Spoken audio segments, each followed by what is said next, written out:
caring about someone beyond all rationality and wanting them to have everything they want, no matter how much it destroys you, it's love. For 9 seasons, we're told a story. A father sits his kids down and says he's going to tell them how he met their mother. What follows is presented as a love story. Romantic, whimsical, faded. But if you actually pay attention to how Ted tells this story, and not just what happens in it, something else starts to show through. This isn't really a story about finding love. It's a story about a man who cannot experience his own life without turning it into a narrative, and what that habit costs him. Ted is introduced and repeatedly described by the people around him as a hopeless romantic. It's the defining trait of his character. But a genuine hopeless romantic falls hard, gets hurt, and eventually moves on with the wound intact but not reopened. Ted doesn't do that. He revisits. He reconstructs.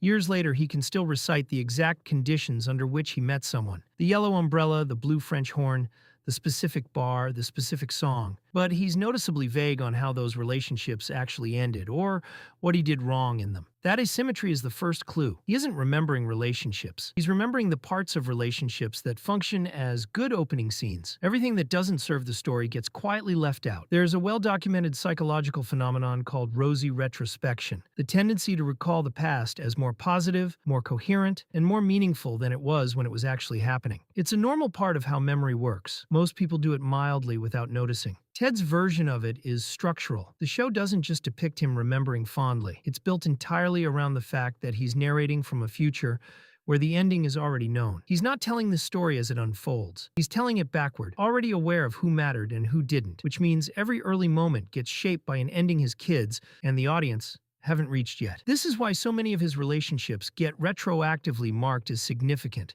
even ones that lasted a few episodes. It's not that they were significant at the time. It's that Ted, telling the story years later, needs them to have been steps towards something, rather than just relationships that happened and ended for ordinary reasons. Psychologists use the term narrative identity to describe how people construct a sense of self by organizing their life experiences into a coherent story. It's a normal, even healthy process.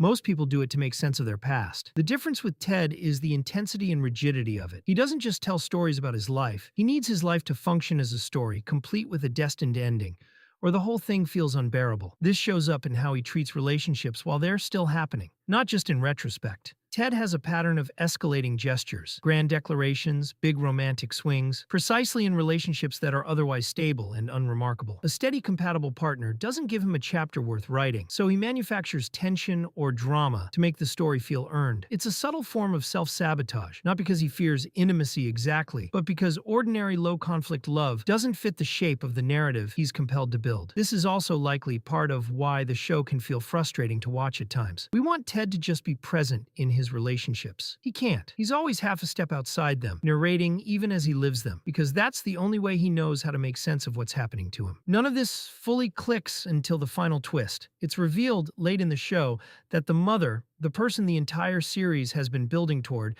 has already died by the time Ted is telling this story to his kids. And the deeper revelation underneath that one is why he's telling it at all. He's not really recounting how he met their mother.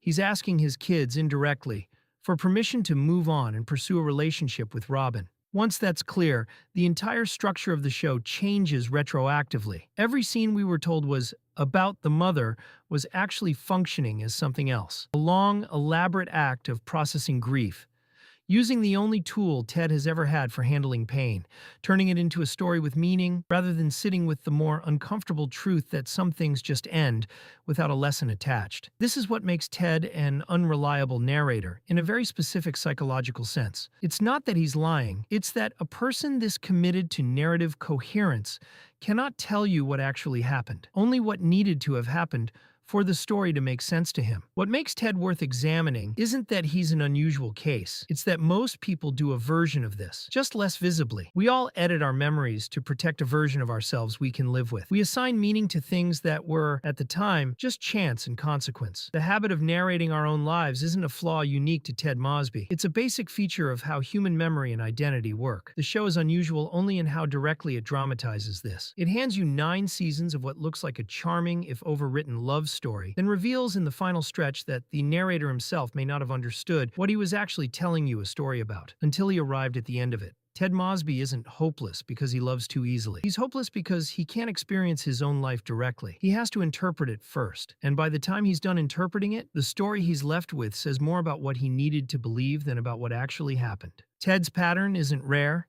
It's just unusually visible because we get 9 seasons of it. If any of this felt familiar, here's what actually helps. First, notice when you're editing a memory to make yourself the protagonist. If you can recall the atmosphere of a moment in vivid detail, but go fuzzy the second it turns to your own mistakes. That's not memory. That's narrative maintenance. The fix isn't guilt. It's just naming it when it happens.